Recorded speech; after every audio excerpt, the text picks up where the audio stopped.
For KBLA Sports Minute, I'm Ray Richardson. More news, opinions, and conversation when we come forward on KBLA Talk 1580. I'm Dr. Nicordelai Corte with the KBLA Talk 1580 editorial. In a public opinion survey commissioned by KBLA Talk 1580 and conducted by Viteris, the black voters surveyed were highly enthusiastic about the March 2024 primary. The race for Los Angeles District Attorney is being hotly contested. Incumbent DA George Gascon's efforts to implement progressive criminal justice reforms have generated pushback from within his own office, the broader law enforcement community, and some in the general public. He was the subject of at least 2 failed attempts to qualify recalls. The concerns about crime are reflected in the polling results of black voters. Nearly 1 in 4 have been victims of violent crime or have someone close to them who has been a victim. 1 in 5 black voters have personally been victims of property crime in the last 2 years. A majority of respondents feel less safe than they did a year or 2 ago, but they reject the notion that criminal justice reform has gone too far. This year, black voters will be looking for candidates who speak to the complexity of the issues as opposed to a one-size-fits-all approach. Nearly half of black voters have an unfavorable view of DA Gascon, but his challengers are largely unknown. Nearly half of the black voters are also undecided, which means there's a clear opportunity for candidates to connect with black voters. Our poll makes 3 things abundantly clear. Black voters matter. Black voters are closely following this race, and the candidates for DA have a lot of work to do. KBLA Talk 1580 is committed to the mobilization and use of the franchise to empower our audience to identify and pursue their interests in advancing equity, inclusive representation, and multiracial solidarity. For KBLA Talk 1580, I'm Dr. Nicordelai Corte. We welcome your feedback.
Live from historic Leimert Park in Los Angeles, California, I'm Tavis Smiley, and I'm so glad to see you and me back in stride again.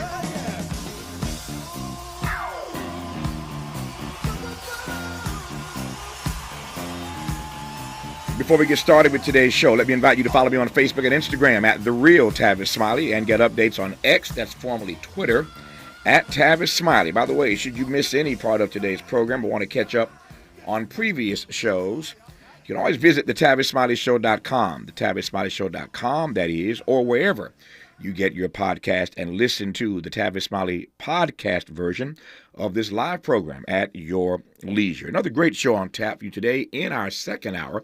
2 conversations. Up first, Dr. MJ on Black Heart Health.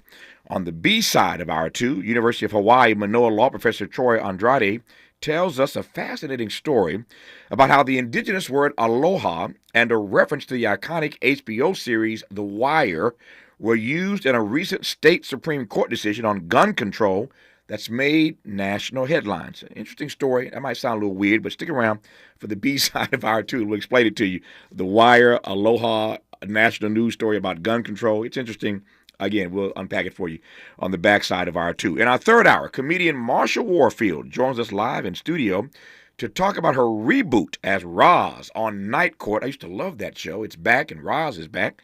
Roz being, of course, Marsha Warfield. We'll talk to Marsha about that, her longtime stand-up career, and a lot more, including the Netflix Is a Joke Comedy Festival coming up in May. So Marsha Warfield joins us today in studio in hour 3. But in this first hour, 2 more conversations on the B side of this hour. Contrary to popular belief, the race for president this year really isn't a binary choice between Joe Biden and Donald Trump. Indeed, we have had a number of candidates, Democrats, Republicans, and independents, who are still running for president. Today, Democrat Jason Palmer. Why would a Democrat take on Joe Biden?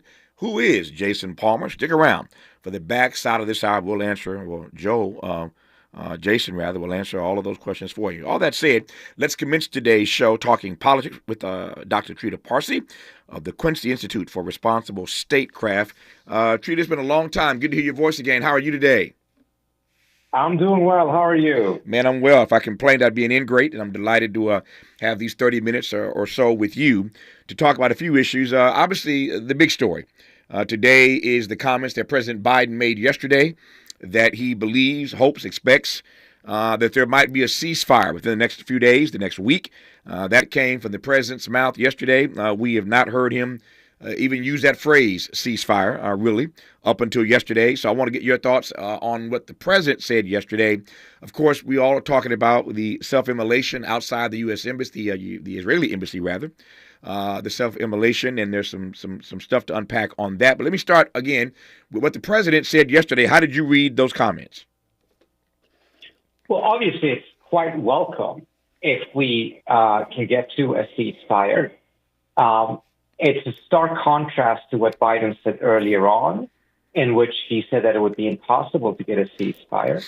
It's also in stark contrast with what Biden did last week when he vetoed a resolution, a third resolution at the UN, calling for a ceasefire. I think the pattern we're seeing is that it's not that Biden is inherently against a ceasefire, it's that he's inherently in favor of giving Israel the maneuverability to do whatever it thinks it needs to do and protect it diplomatically by vetoing resolutions and pressures for a ceasefire. And then once the Israelis are ready for a ceasefire, then Biden will be fine with it as well.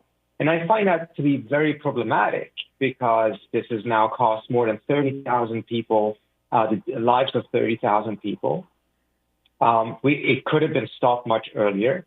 And it has completely tanked America's standing internationally. Again, 3 times he has vetoed a UN resolution calling for a ceasefire, and he has done massive damage to his own re-election campaign by alienating not only Arab American, Muslim American voters, but African American voters and Gen Z voters in almost every state. We'll talk about that re-election campaign and the damage that you and others believe he has done to himself already. Never mind his comments yesterday. For the first time, the President of the United States, Joseph R. Biden, says that he expects in the next few days, in the next week, a ceasefire in the war between Israel and Hamas. We'll talk more about that.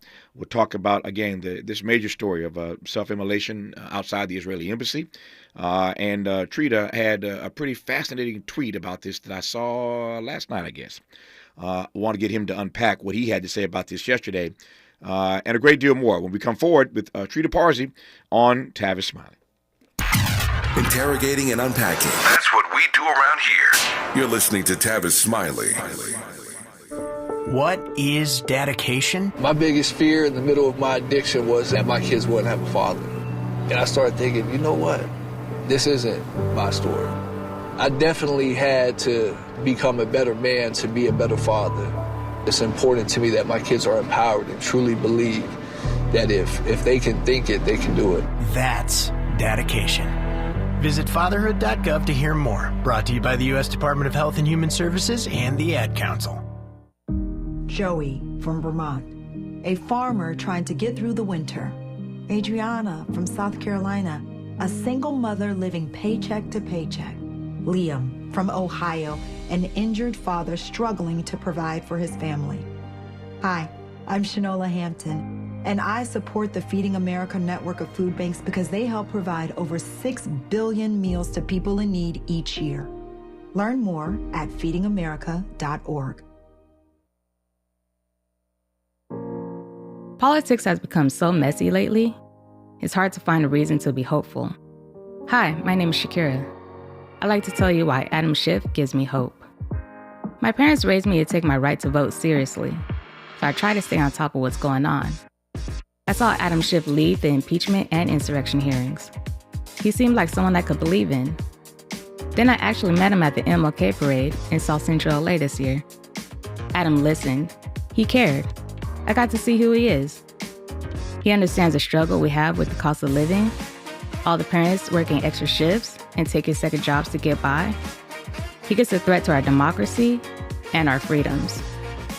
Adam Schiff knows how tough things really are for a lot of us, and I believe he's going to do something about it.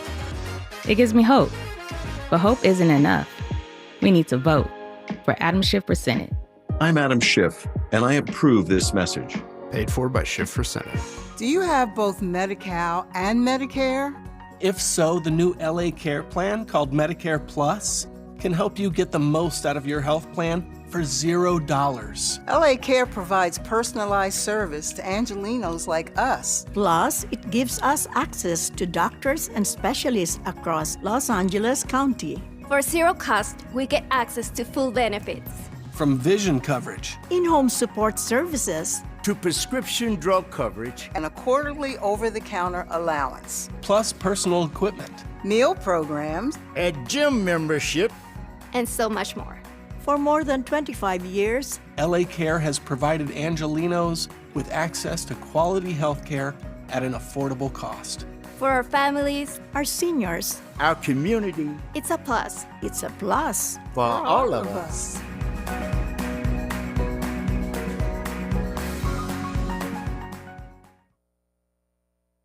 More honesty than you can handle. More empowerment than you can imagine. You're tuned in to Tavis Smiley. Tavis Smiley and Dr. Trita Parsi, who is the Executive Vice President of the Quincy Institute for Responsible Statecraft, just getting started in this hour talking about the President's comments yesterday that he expects in the days to come a ceasefire in the war between Israel and Hamas. Before I get back to that right quick, Trita, as I mentioned, you're at the Quincy Institute for Responsible Statecraft, which leads me to ask right quick before we return to the politics of the day, what does statecraft mean these days? What does statecraft look like for you in this particular American moment? Well, let me tell you what I think it should look like, and I would certainly admit that it is not what it is looking like right now. When we talk about statecraft and responsible statecraft, we're talking about a broader strategy about the United States that is putting diplomacy first, centering our foreign policy and our national security on trying to find peaceful resolutions and collaboration with other states, and ending what has been a guiding principle of American foreign policy, which is to seek military domination in key areas of the world, vital areas of the world, because this is a strategy that has led us into these endless wars. It has not favored the middle class of the American population. It has impoverished our country, and it has also undermined our broader standing in the world while making sure that we don't have the capacity of being able to bring about the level of human collaboration that is needed in order to face the real existential threats of our era, which is climate change and collective threats of that nature, which there is no military solution to. Mm-hmm. Glad I asked that because we use that word. Actually, we don't use it as much as we used to. And maybe there's a reason for that, too. Maybe that's telling that we don't use the word statecraft in the way that we used to in this country, for that matter, around the globe. And certainly, if ever there were a time for statecraft, this would be that moment. Never mind the president's comments yesterday, again, that he expects a ceasefire in the war between Israel and Hamas in the days to come. The other piece of this is the story that everybody's been talking about the last 48 hours. The self-immolation. Brother stands in front of the Israeli embassy, douses himself and sets himself on fire. And there are a number of ways to cut this thing, a number of ways to parse this. Before I do any of that, I want to just get you to share with the audience what you tweeted yesterday. Just unpack your tweet, which I found to be quite powerful. Well, it was a reaction to how MSNBC was covering this, because they mentioned, of course, what he said and what he did. But at the end of the package there, they put up a line, the hotline for suicide awareness, etc., which essentially signaled that they treated him as if he was suffering from inner demons and mental health issues, rather than recognizing that what he was suffering from was the pain and the guilt that he felt because of what is happening in Gaza and what he said is America's role in the massacre, or the word he used was genocide in Gaza. So it completely dismissed that and immediately diagnosed him, even though no one at MSNBC, to the best of my knowledge, is certified to make such diagnosis. They diagnosed him as if he was suffering from mental health issues rather than what he himself said, that he is going to engage in an act of extreme protest. And I think I see a pattern here. I put at the end of the tweet, which is that if you have difficulty or have a lack of capacity to empathize with the suffering of the Palestinians, then you will also have a difficulty grasping that others can empathize with the Palestinians. And that seems to be the case. They can't quite grasp that someone would go to these extremes because of the pain they feel for what the Palestinians are suffering through. So it must simply be because of a mental health issue that he did. Mm-hmm.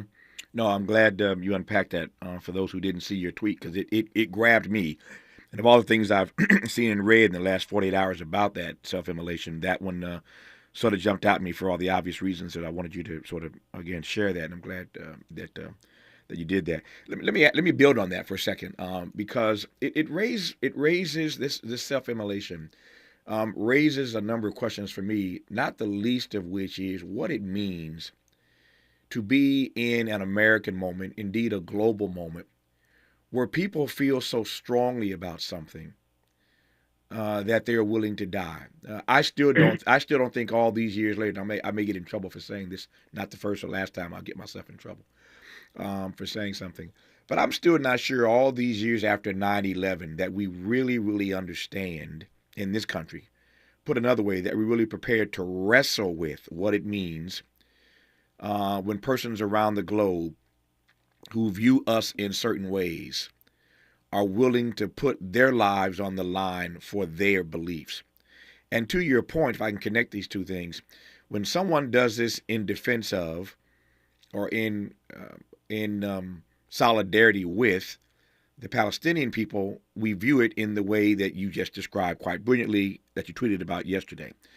And that's troubling for me on a number of different fronts. I'll just pause and stop there for a second. But this notion of what it means to see others who are so critical of U.S. foreign policy that they are willing to put their own lives on the line, even to self-immolate, you can dismiss it all day long.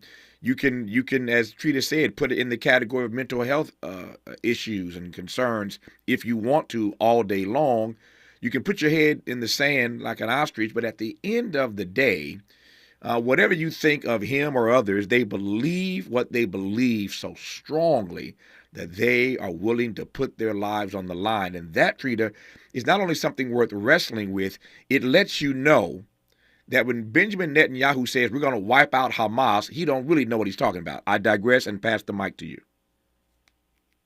No, I think you make a great point. And I think there's two different ways that I think we should be looking at this.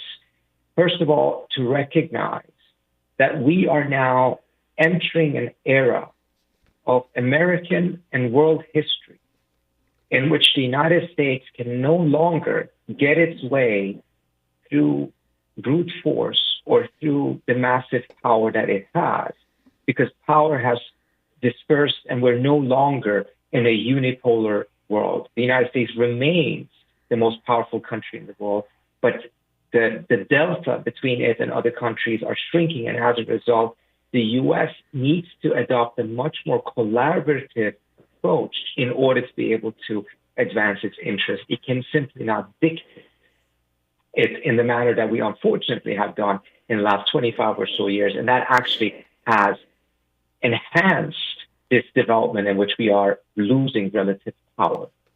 And to be able to be that collaborative, we have to relearn how do we see things from the perspective of other countries. Mm-hmm.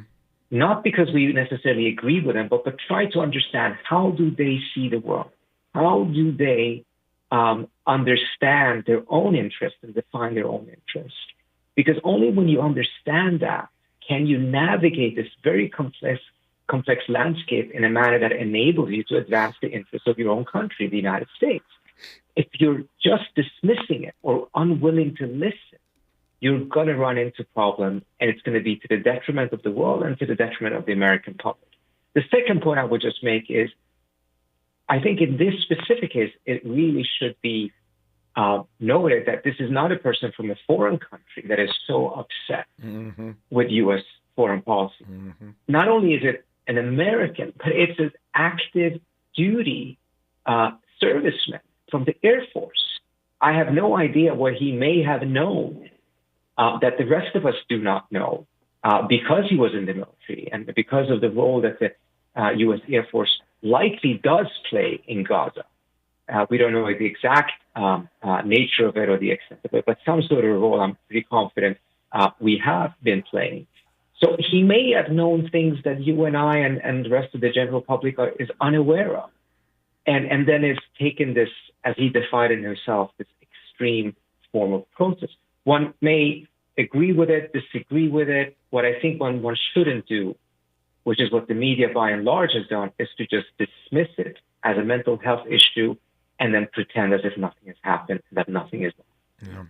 Let me move now, just watching my time here, Trita. Let me move now to the point you made earlier. And of course, there are many others who've made this same point as we today, Tuesday, the 27th of February, watch Michigan, the Great Lakes state, is having its primary today, Republican and Democrat. So far, a couple of these states at least, the primaries have been on different days for different parties. But today, Republicans and Democrats have their primary in the state of Michigan.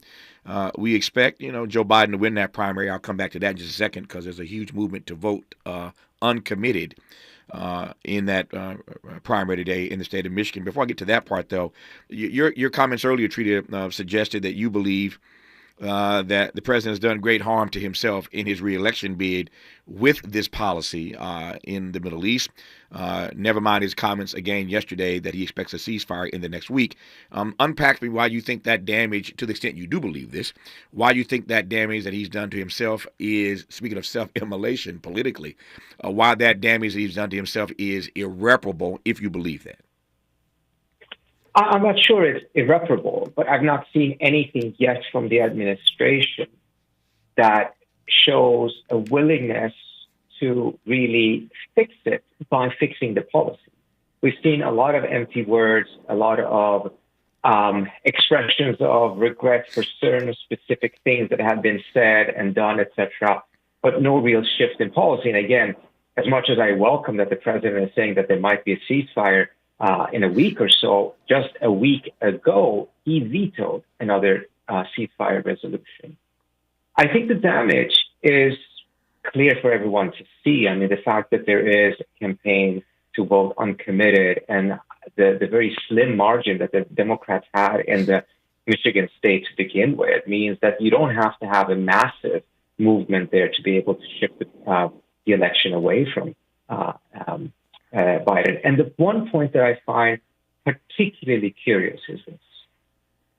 Prior to October 7th, and already for some time, the Democratic message was that this is a crucial election because it is about the survival of American democracy. Because of the argument that if Trump comes back to power, he will destroy American democracy as we know it. And as a result, it is essential that Biden gets elected. Well, let's assume that that's true. I'm not arguing for or against it.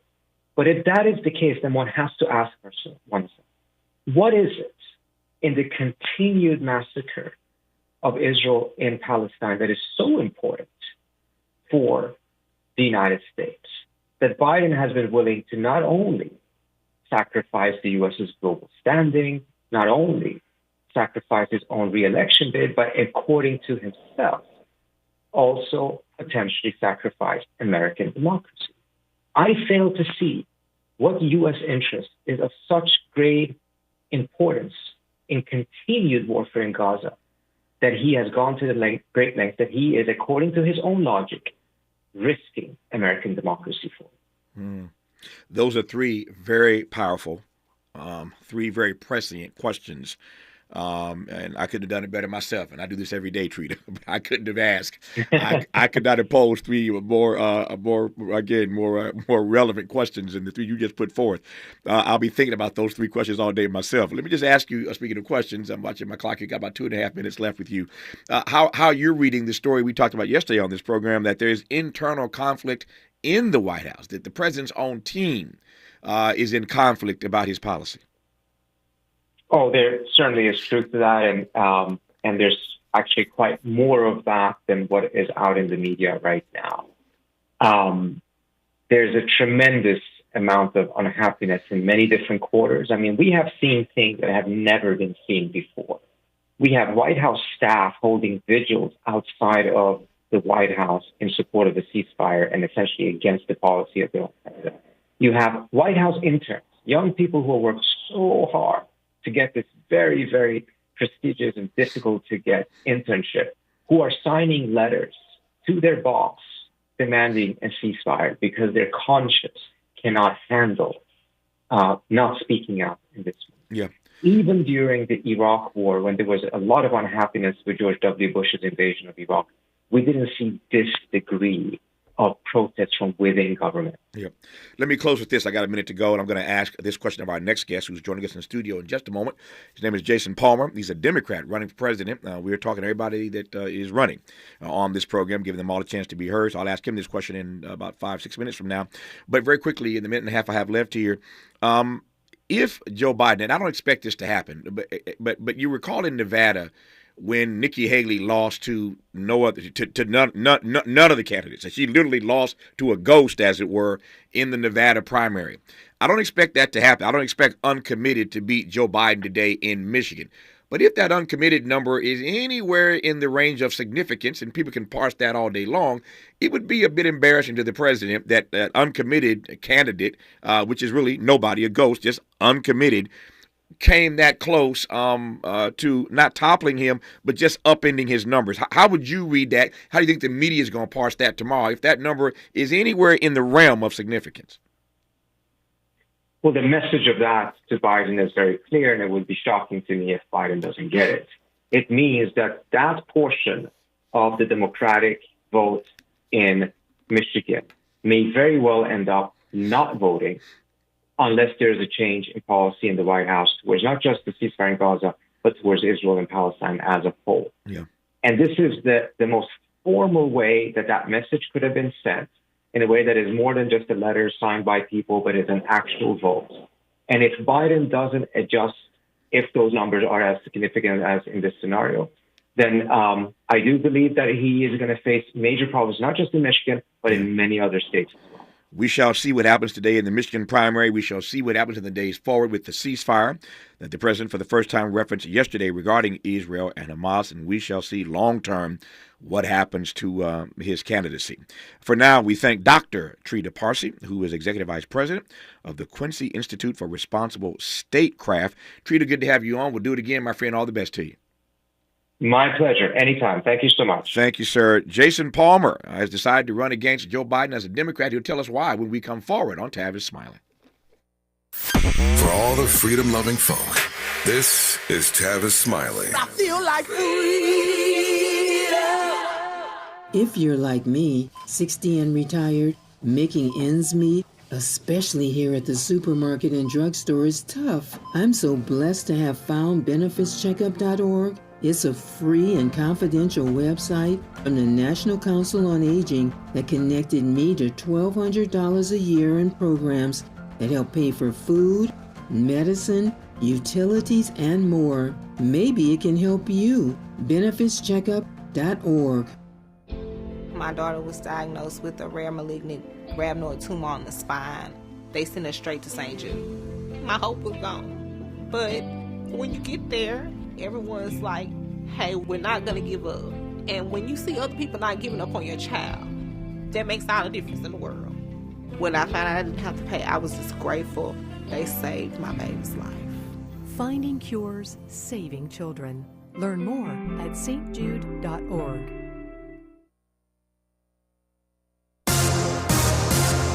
I'm Mike Moore. Here's the latest from the Black Information Network. Boeing is being accused of potentially retaliating against employees who report safety issues with the company's airplanes. The Federal Aviation Administration has issued a report that details a disconnect between Boeing's management and workers on safety culture. The report makes over 50 recommendations and calls on the company to develop an action plan to address all of the issues. One Maryland HBCU is asking for help to win grant money. Bowie State University has the chance of winning $150,000 in campus improvement grants from the Home Depot. Funds would be used to make improvements to the Prince George's County campus. You can vote online as many times as you'd like to. And that's the latest. I'm Mike Moore from your 24/7 news source, the Black Information Network and BINnews.com. We've all felt the impact of rising food prices. For families in poverty, they're facing malnutrition and even death. You can feed a family for a month with your $50 donation to Compassion International. Just text the word radio to 97646. Is this the tiger? This is the KBLA Sports Minute with Ray Richardson. UCLA's women's basketball team got a key win over number 11 Colorado last night. The 8th-ranked Bruins won by 8 at Pauley Pavilion. Bruins guard Kiki Rice had 20 points, 9 rebounds, and 4 assists. The Bruins improved to 11-5 in the Pac-12. Top 5 women's basketball teams in this week's AP poll: undefeated South Carolina, Ohio State, Texas, Stanford, and Virginia Tech. USC is 7th. A couple of troubling stats the Lakers need to address in a hurry if they're going to make the playoffs. The Lakers have ended the first quarter trailing by double digits 13 times this season. They were down by 17 after the first quarter at Phoenix on Sunday. The Lakers are also the only team among the top 10 in the Western Conference with a losing record on the road. The Lakers are 11-19. They've got some serious work to do over the final 23 games. No debates, no speculation, just the info you need. That's your KBLA Sports Minute. I'm Ray Richardson. More news, opinions, and conversation when we come forward on KBLA Talk 1580. All I need is one mic. With a KBLA Talk 1580 editorial, I'm Tavis Smiley. Recently, the Washington Post ran a major story which in sum reveals that racial discrimination in jury selection persists in America. Most often, the practice occurs through a legal tactic called peremptory challenge, which allows an attorney to strike a potential juror without having to state a reason.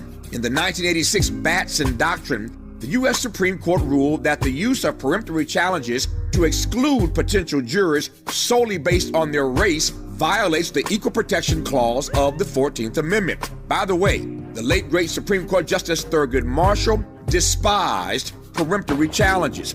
New data in the Washington Post story underscores that nearly 40 years after the Batson decision, the problem remains widespread.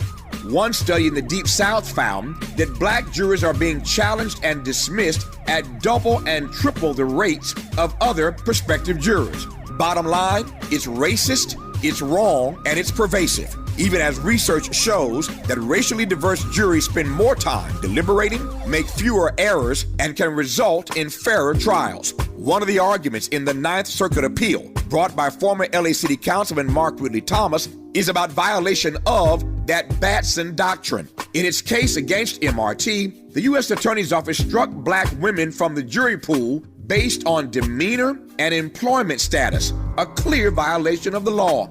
A long list of high-profile black law professors, historians, and justice centers have now filed amicus briefs in support of MRT's position. But the irony of a black elected official who for more than 3 decades represented the best interests of his black constituents, having black women voters struck from his jury pool is repugnant and morally wrong. So much for being judged by a jury of your peers. MRT's legal team argues correctly in its filing that given well-established law and legal principles set forth by the Supreme Court, Ninth Circuit, and state courts and legislatures, the Ninth Circuit should likewise reaffirm and clearly state that applying facially neutral justifications in discriminatory ways to target black women and other protected groups presumptively violates Batson. I couldn't agree more. For KBLA Talk 1580, I'm Tavis Smiley. We welcome your comments.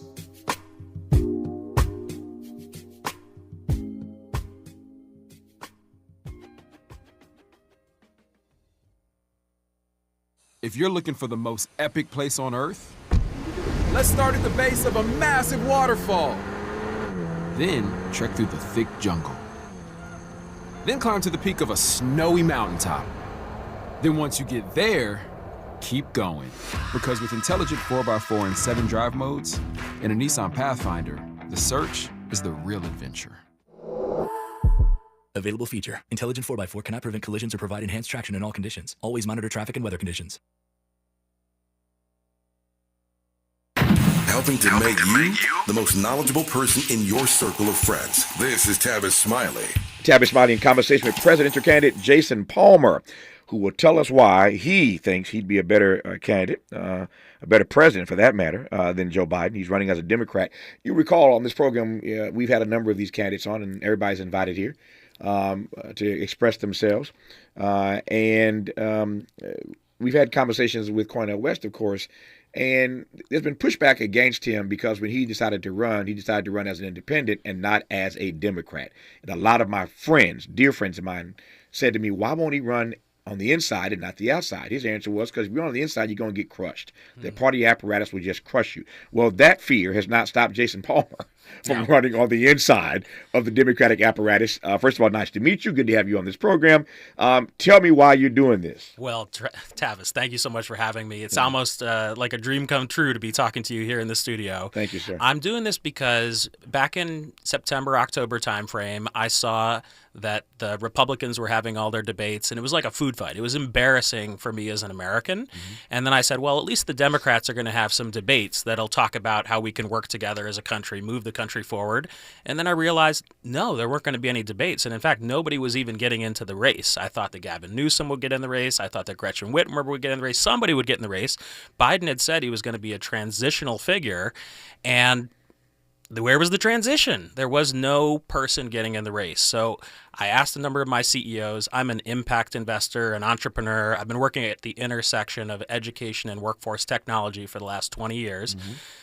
Do you think someone like me should get in the race to kind of shake it up, create a conversation about a positive, optimistic vision for America where we can bring the American dream back? I mean, most of the kids that I know, young people, think they're going to do worse off than their parents, that the economy and the country are not going in the right direction.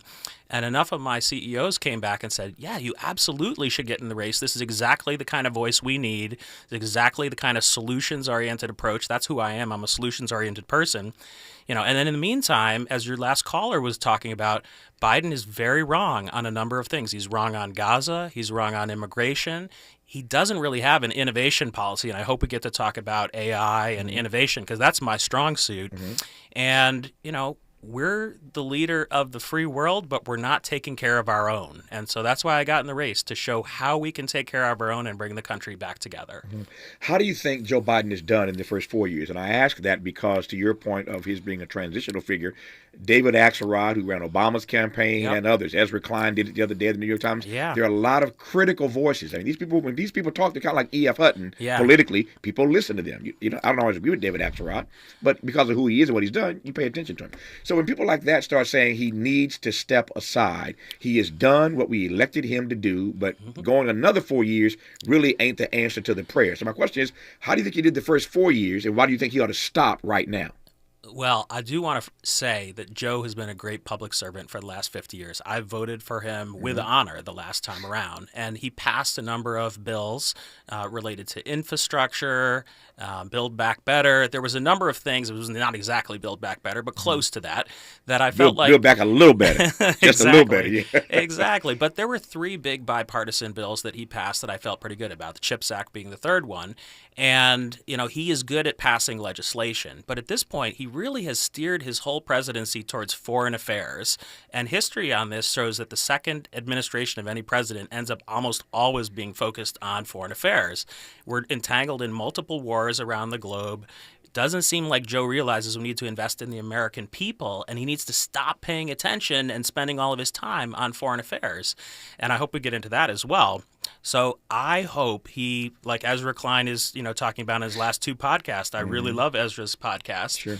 Although I think it's 6 months too late. Ezra, where were you 6 months ago? Yeah. it is time for him to be like George Washington and say, I'm passing it on to the next generation. Unfortunately, the Democratic Convention is in August. That is very close to November. So I hope that Joe decides well before the convention that it's time to pass the torch. Do you think, I'm glad you raised that. I was just in a meeting yesterday about my covering the convention from Chicago, so we're in the midst of planning for all of that.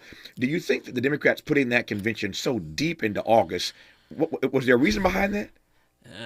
I don't know for sure, but knowing what I've seen on the campaign trail with South Carolina moving first and with basically saying that New Hampshire is not going to count at all, and then there are a number of states like Florida, North Carolina, Tennessee, where nobody else is on the ballot. I don't even think they're going to hold an election because they kept myself and other people off the ballot. I would not say it was rigged. They actually did it legally, but it was kind of just not the right way to approach democracy. Not rigged, but unethical. It was ethical, but it was, to be super honest about it, because I looked into it, like they have quarterly board meetings in Florida, and they set their board meeting for early October, and a number of us looked at the deadline and said, the deadline's November 29th. We can still get in the Florida ballot. And they said, but the quarterly board meeting already happened 6 weeks ago, so sorry, we already approved it 6 weeks ago. And that's why they're...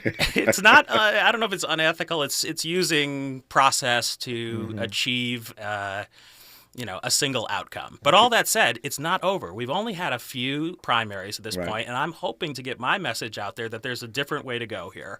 I am a candidate who is all about impact investing, conscious capitalism, and building a new collar economy. I come from a background with strength in technology. We have an AI revolution that's going on right now that could really make this a more equitable society, or it could just result in millions of lost jobs. And we need a president who actually understands technology and AI to lead us through this. Tell me more about how you would innovate when it comes to technology, specifically AI. Yeah, well, a couple different things. So first of all, it's amazing to me that we're in 2024 and we still don't have a Department of Innovation and Technology at the cabinet level. We should have that department. When people say, why aren't they doing more to regulate, children's safety or privacy or cybersecurity or AI? It's because we don't have an executive branch department whose job is to stay on top of that. Imagine if we had either a cabinet level department or an agency like the Federal Reserve whose whole job was to stay on top of that and make sure that America was the leader in regulating smartly these new technologies. Going even further, it usually takes, this is my area, it usually takes 40 years for something to get from the lab all the way to commercial scale and positive impact. That's a long time. We can accelerate that. When the genome was mapped back in the early 2000s, we thought, we're going to have all this designer drugs, designer medicine. Well, 20-some years later, they're still not here. And why is that? It's because we don't have a Department of Innovation and Technology that's making sure that we're the leader in all these technologies like AI, nanotechnology, biotechnology, et cetera. It's a public-private partnership working with venture capitalists like myself to make sure those inventions get out of the lab, get commercialized, and get scale. And that's something that I know how to do and would bring to Washington. When we come forward in our conversation with Jason Palmer, I want to get his take on what he suggested earlier about what he thinks Joe Biden is doing wrong in foreign affairs, on foreign policy. How would a Palmer presidency be different when it comes to foreign affairs than what we're experiencing right now? Never mind the president's comments yesterday that he expects a ceasefire in the next week in the war between Israel and Hamas. Our guest right now is a Democratic candidate for president of these United States. His name is Jason Palmer. More with him when we come forward on Tavis Smiley. From Leimert Park with love, this is Tavis Smiley. What is dedication? My biggest fear in the middle of my addiction was that my kids wouldn't have a father. And I started thinking, you know what? This isn't my story. I definitely had to become a better man to be a better father. It's important to me that my kids are empowered and truly believe that if they can think it, they can do it. That's dedication. Visit fatherhood.gov to hear more. Brought to you by the U.S. Department of Health and Human Services and the Ad Council. Joey from Vermont, a farmer trying to get through the winter. Adriana from South Carolina, a single mother living paycheck to paycheck. Liam from Ohio, an injured father struggling to provide for his family. Hi, I'm Shanola Hampton, and I support the Feeding America network of food banks because they help provide over 6 billion meals to people in need each year. Learn more at feedingamerica.org. At KBLA Talk 1580, we do Black history every single day.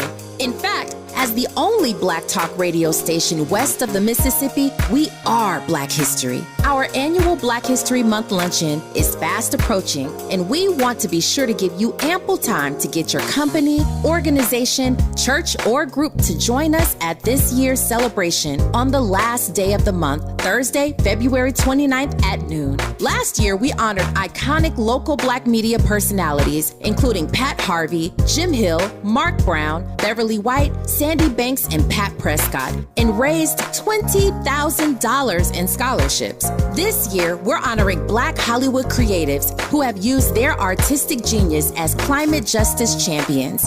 At this year's luncheon, we will be showcasing and sharing their inspiring work on our big screen. Plus, a scrumptious meal, live music, great company, and lots of fun with your favorite KBLA Talk 1580 hosts. So contact us today at info@smileyaudio.media.com or call 323-290-4690. That's info@smileyaudio.media.com or call 323-290-4690. We hope to see you Thursday, February 29th as we close out Black History Month. At KBLA Talk 1580, we've got your Black. Do you support public education? More than 38,000 educators at United Teachers Los Angeles do too. Together, we have fought for a better public education for our students and communities, and having you on our side has been essential in our fight for better public schools. Together, we will continue to work for public schools with green spaces, more mental health staff, smaller class sizes at every grade level, and a higher investment in the Black Student Achievement Plan. We are UTLA, and you make us stronger. Made fresh daily in the Mert Park, Los Angeles, California. You're listening to Tavis Smiley. Tavis Smiley and Democratic presidential candidate Jason Palmer. We're inviting all of them in. I'm glad he came in to see us today. Let me ask you right quick, watching my time here. How would a Palmer presidency be different on foreign policy than a Biden presidency? Well, the biggest difference is we need to commit to our values. You know, I chose to be Quaker by religion. That's my choice. And the Quakers have been in favor of peace since the beginning of Quakerism. Bayard Rustin was a Quaker. Oh, yeah, that's right. Yeah, that's right. Yeah. So it's very important that we live by our values. And the reason why so many people around the world are hate America or are angry at America is because we don't live by our values. We should be promoting democracy, human rights, self-determination. We should not be encouraging foreign wars or removing leaders of foreign countries. We should actually be trying to make the world the better place that we know it should be and can be. And so Biden is involved in, I would call it, trying to police the whole world. Think about all the military bases that we have all over the world. We're trying to maintain this police-style leadership everywhere, and the American people don't want that. The American people want us to invest at home and stop meddling in every other country's foreign affairs. So the same thing that the globe wants is what the American people want, actually. Now, I'm not saying that we should go completely isolationist. The United States does need to be the leader in the world. That's Donald Trump's idea of foreign policy. I'm not a Trumpist, Yeah. but we need to think carefully. So let's talk about Gaza. Right now, it's very clear that what's happening is the bombardment of the Palestinians has displaced more than 2 million people. Your last caller did, it was painful listening to what he was saying because it's all true. More than 2 million people displaced, almost 30,000 dead, and we're essentially just writing a blank check to the Netanyahu administration saying, keep up those policies. That's not right. That's not what Americans believe. That's not what the Democratic Party believes. That policy has to stop. If Joe Biden today, let me rephrase that. Today's the Michigan primary, as you know. Trita Parsi and I were just talking about this in the top of the show. So there's a big push in Michigan today for people to vote uncommitted, to not vote for Biden, but to vote uncommitted. If that uncommitted number is anywhere near significance, again, I don't know what that means, but if it's anywhere, if that number is a credible number, that's going to be the story tomorrow. that Joe Biden won Michigan, but look at this uncommitted number, and that's going to underscore the trouble he's in the state of Michigan. What do you expect to see today in Michigan? I think it's going to be 15% or possibly more. Wow. And, that's because I saw it everywhere that I've been campaigning. In Nevada, the number one message when I was talking to people that I got rounds of applause for is we need to stop funding the bombardment of the civilians of Gaza. The Palestinian people should not have to pay for what Hamas did. We can hold two thoughts in our mind at the same time. Hamas is different than the Palestinian civilians. And for that matter, the Israeli people are different than Netanyahu. Everybody wants Netanyahu gone, and we should not just be supporting him with a blank check. So you think the number today in Michigan for uncommitted may be 15% or higher? Correct. We will see tomorrow. He won't be here, but I will be, Lord willing. We'll see if Jason Palmer is right about that number of uncommitted in Michigan later tonight, and we'll talk about it, of course, on this program tomorrow. But today, when we come forward, we'll continue our conversation with Democratic presidential candidate Jason Palmer on Tavis Smiley. Unapologetically progressive. Unapologetically black. You're tapped into Tavis Smiley. If you're like me, 60 and retired, making ends meet, especially here at the supermarket and drugstore, is tough. I'm so blessed to have found benefitscheckup.org. It's a free and confidential website from the National Council on Aging that connected me to $1,200 a year in programs that help pay for food, medicine, utilities, and more. Maybe it can help you. benefitscheckup.org. My daughter was diagnosed with a rare malignant rhabdoid tumor on the spine. They sent her straight to St. Jude. My hope was gone. But when you get there, everyone's like, hey, we're not going to give up. And when you see other people not giving up on your child, that makes all the difference in the world. When I found out I didn't have to pay, I was just grateful. They saved my baby's life. Finding cures, saving children. Learn more at stjude.org. Los Angeles County needs a new district attorney. I'm Jeff Chemerinsky, and I'm running for district attorney. I have served as chief of the Violent and Organized Crime section of the Los Angeles United States Attorney's Office. I've never lost a case. I have experience managing large teams of lawyers and staff, and I've done it in the largest federal judicial district in the nation. I've been endorsed by civil rights attorney Connie Rice, by former LA County Supervisor Yvonne Braithwaite Burke, and by the New Frontier Democratic Club, the oldest and largest African-American Democratic club in California. I'm a lifelong Democrat. As your next district attorney, I'll do everything I can to make our community safer and reform our justice system for every community in Los Angeles. Jeff Chemerinsky, Democrat for district attorney, endorsed by the leaders we trust. Our community can trust Jeff Chemerinsky to stand up for us. Vote by March 5th. Paid for by Jeff Chemerinsky for District Attorney 2024. My mom has taken up going to the park to practice yoga. My dad's going to a club, but not a book club, a salsa club. Finding new hobbies comes with age. My mom has started getting lost and not knowing where she's going.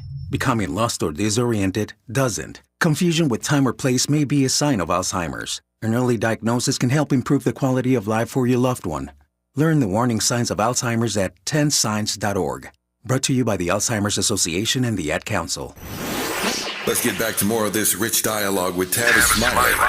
Tavis Smiley and Jason Palmer, Democrat running for president against Joe Biden. Let me just ask you very quickly, how does one run against a sitting president? I mean, what's that like, and how do people respond to you when you're on the campaign trail and you tell them I'm a Democrat and I'm running against a sitting president? Honestly, that comes up a lot. Yeah. And most people say, really? And then they think about it for a while, and I talk to them about my positions, and I talk about why it's really important to get young people energized and center-right and center-left people energized to support the Democratic Party, and there are going to be no debates unless someone like me is in the race, and Biden won't realize he needs to become a transitional figure unless there is that conversation. But has he already said he's not going to debate? I am not going to debate. How are you going to change his mind? Well, partly we actually worked together with the Free and Equal Foundation in January to host a nationally televised debate.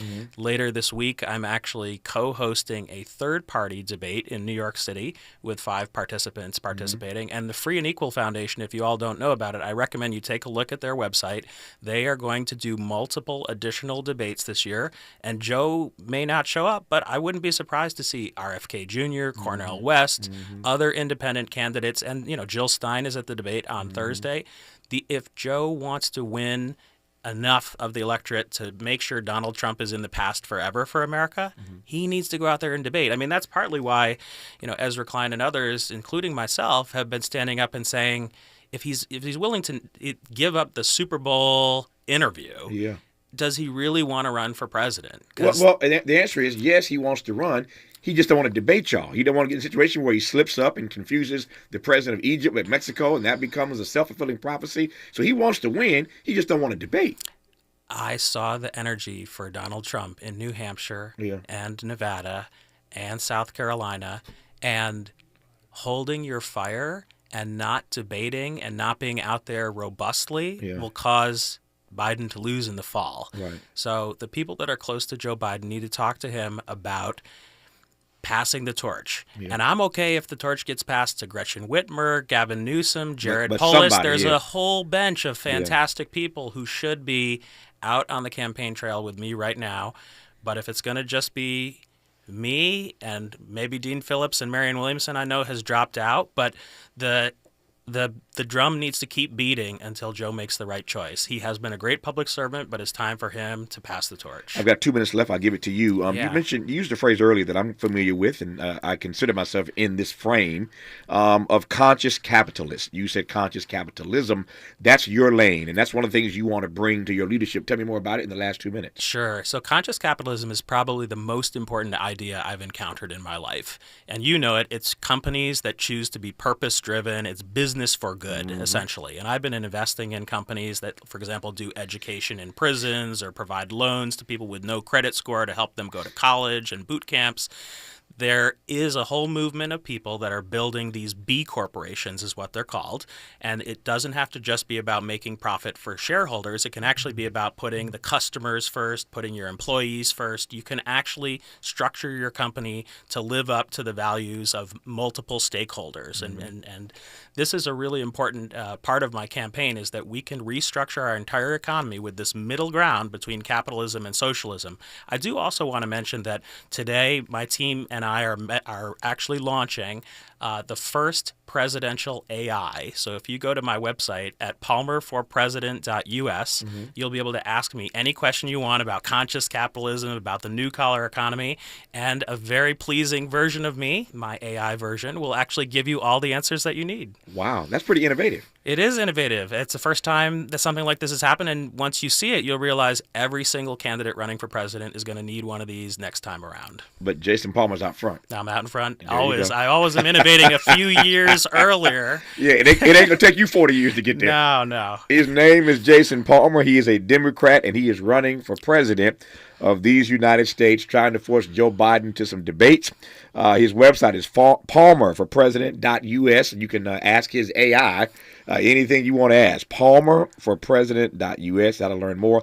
I'm going to check it out myself just because I want to see the AI version of you and hear what you sound like and what you look like. It looks very much like me. It's so similar to me. It is. It's impressive. Sometimes it even says answers better than me. Yeah, if I can get AI to do my work here 3 hours a day, I'd be a lot happier some days. But I digress on that. Jason, all the best on the campaign trail. Thank you for coming in. I appreciate you giving us some time today. Thanks. I really appreciate it, Tavis. Good to have you. More of Tavis Smiley when we come forward. KBLA 1580 Santa Monica. I'm Mike Moore. Here's the latest from the Black Information Network.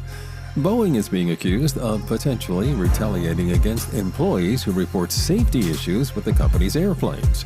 The Federal Aviation Administration has issued a report that details a disconnect between Boeing's management and workers on safety culture. The report makes over 50 recommendations and calls on the company to develop an action plan to address all of the issues. One Maryland HBCU is asking for help to win grant money. Bowie State University has the chance of winning $150,000 in campus improvement grants from the Home Depot. Crash taking up 3 of the left lanes. Coming off the 5-101 is where we're seeing that busy drive, and then it's going to be tough all the way towards